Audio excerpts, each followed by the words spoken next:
दीक्षान्त समस्तवर्णनकरे शम्भोस्त्रिभावाकरे काश्मीरात्रिजलेश्वरी त्रिलहरी नित्याङ्कुरा शर्वरे स्वर्गद्वार कवाटपाटनकरी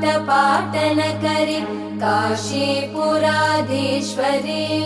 भिक्षां देहि कृपावलम्बनकरे मातान्नपूर्णेश्वरी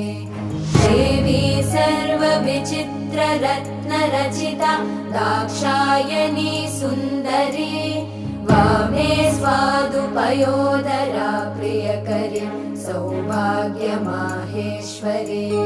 भक्ताभीष्टकरी सदा शुभकरी